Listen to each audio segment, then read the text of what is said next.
Hey guys, hope you're doing great. Maxim here, and as you can see today we will be discussing client-side versus server-side storage. And by this we will be comparing. For the client side we will be looking at IndexedDB, and for server side we will look in a Supabase database. Yeah. So this is an architectural design question that you probably will need to take at one point of your life. So I want to explain how I went through it when I was making this decision when building a medical card. So let's dive into it, right? Here we have this little diagram that I've built that will exactly help you to take this decision properly. So let's take the step one. Priority of user privacy. Yes or no? For yes, we are moving forward to offline access. Yeah, so if offline access is needed, then we are moving here to yes, and we are immediately landing at IndexedDB, so there is nothing more to think about. If offline access, let me actually take this, if it's not that important, then we are moving to this cross-device synchronization is needed. If no, are we willing to implement the custom synchronization? If yes, it's final choice IndexedDB, but also from here it can go pretty much to IndexedDB. But if it's needed, then we are getting right here. So user data control, is it important or not? If it is important, you are landing on IndexedDB. So by that it means that user can control what exactly is used by the app and so on and so forth. Then let's land back here. So if priority of user privacy is not that important, yes, so we actually want to store the user data on the server. So we are going large scale analytics required. Well, if not, we are landing on this question, and then it's again the decision. If yes, you're straight up for Supabase. If the large scale analytics is not required, we can go to here where user data control is important. Again, if yes, IndexedDB, if no, Supabase. So let's talk about medical card.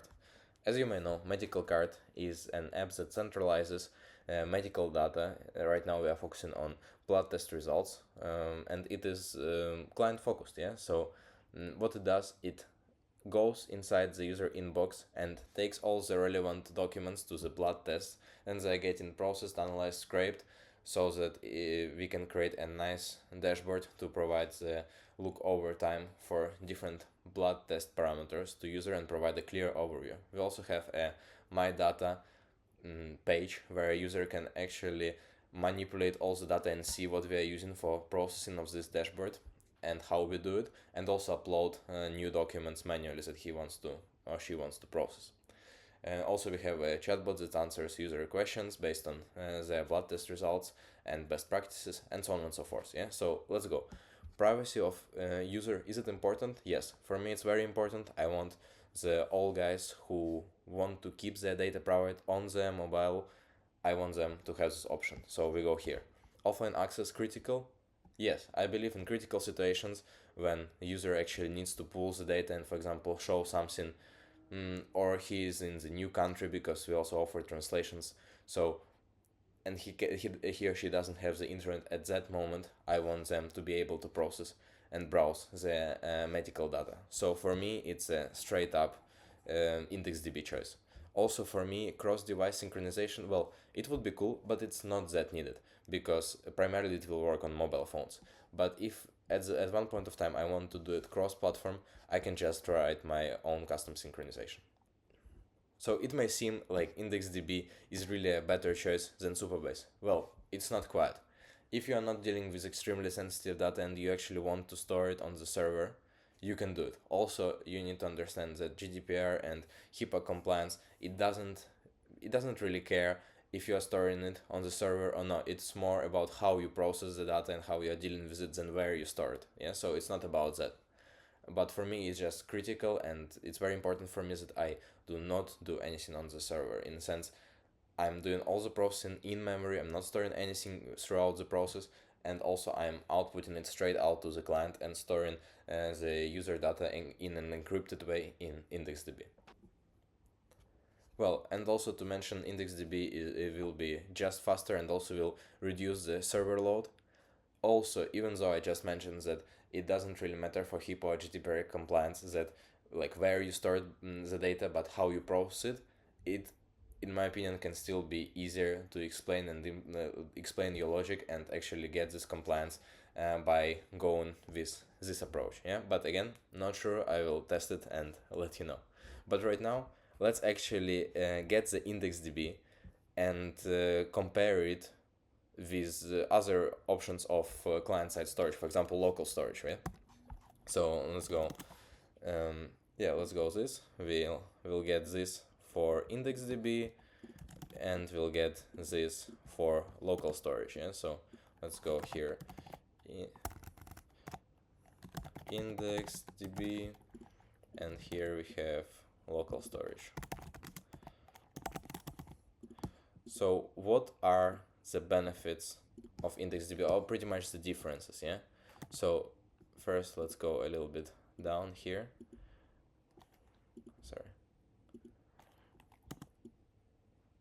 So first, IndexedDB supports pretty much any data types.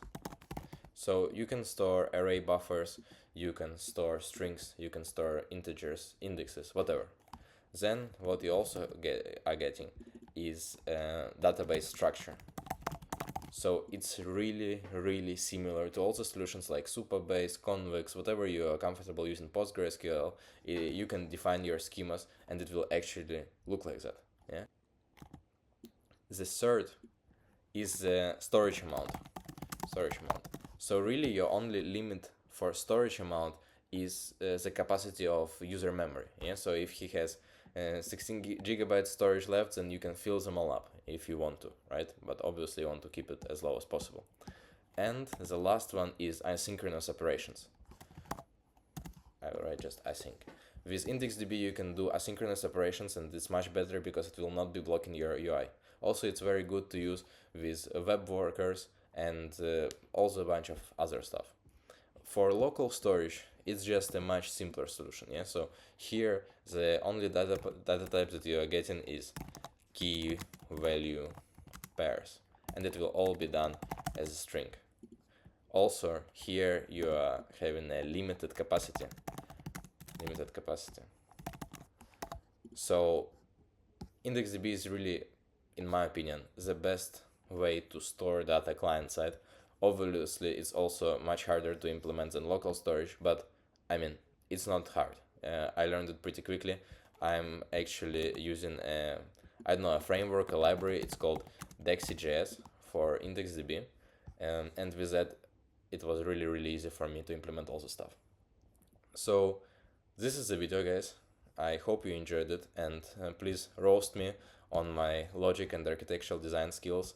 If you have some points to make, or if you have some questions, also write me in the comments. Also some plans for the future that I want to mention right here. Right now I'm pretty much ready with all the logic for medical card. I will show you right now what we've got so far. Yeah, so yeah, I've already implemented the dashboard page. Everything is stored properly, it's encrypted properly. I also have all the possible implementations for my data manipulations, and right now I'm finishing the last part, which is chatbot. Yeah, so, and for chatbot I will show you a little bit what I'm kind of trying to accomplish. So I want to do an interesting approach. Yeah, I took a fine-tuned model from Hugging Face, fine-tuned. It's Llama 3 fine-tuned. It's called, actually let me show you, it's called MediChat Llama 3. In fact, yeah, here, MediChat V2. Yes, it's really nice, and it's also trained on this very popular dataset. I like it, but also I'm providing it best practices in terms of RAG. Yeah, so instead of just relying on its knowledge from the fine-tune, I also upload in couple books, couple articles that are relevant with all the like best practices to analyze blood test results, to answer the questions into RAG. And also I'm passing the results that were processed from our Python script, that is getEmail.py, here in the GitHub from the backend. I'm passing the processed blood test results as list of dictionaries inside of each prompt, kind of, to structure all the answers based on actual user data. Yeah, so, and it's obviously running on this local model. Yeah, so it's very secure. And what I'm trying to do in terms of RAG, which is interesting, I want to design a pretty cool memory approach. Let's go memory. And memory, I mean here, let's call it not memory, let's call it conversation history. Conversation history. So kind of how are you doing it right now? Most of the times, like what is common practice is that you specify, for example, K10, which K means the last 10 messages you want to actually store, and you're putting these 10 messages right inside of the context of your question. Yeah, so here I put context. Yeah, but also you have maybe some implementation for long-term memory. Maybe, for example, you are summarizing the previous conversations with an LLM and then having another RAG that you are using just for that, or you are storing it and also passing as a like kind of summarized way inside of each of your query as context. But what I want to do is something completely different. Yeah, so I want to take the conversation history and actually store every single message that I'm getting from the user inside this RAG. And you may think that it's pretty stupid to do so, but how I want to actually make it work and make it work good is with custom weights. So I will assign custom weights, and the latest messages, they will have bigger weights, and the more older versions or more older like messages, they will have lighter weights. But I also want the user to be able to pull out pretty much any conversation and talk to it. I'm still implementing it and I'm still going to it. Maybe it's actually a very bad approach, and at the end of the day I will not implement it, but we'll see. And I will be talking about pretty much this and my whole chatbot RAG implementations in my next, let's say, 2-3 videos, I believe. Also, what is very important, I want to show you. Let's open this one, yellow documents. Here I'm using semantic chunker from LangChain, and I'm using gradient chunking. I want to show you gradient chunking LangChain. So here you have this. I will actually link it in the description so you can read it. How to split text based on semantic similarity. So here are all the different tutorials and all the different methods. You have percentile method, standard deviation method, you have here interquartile method and gradient. And here there is very, very little description, and I actually wasn't able to find pretty much any data on that. And I'm using it and I'm having really good results with it, so I like it. And what I want to do is to actually study it more and maybe do some testing on various data and various tasks for the RAG, and compare all these methods and actually understand how gradient chunking is different from all the rest. As it says here, in this method the gradient of distance is used to split chunks along with the percentile method. This method is useful when chunks are highly correlated with each other or specific to a domain, legal or medical. So it seems that it's good for my use case.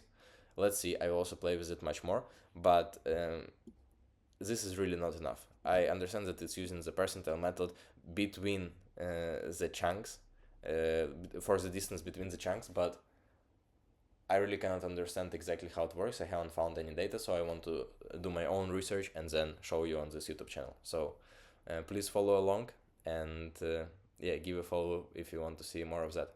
Thank you guys for your view, and bye.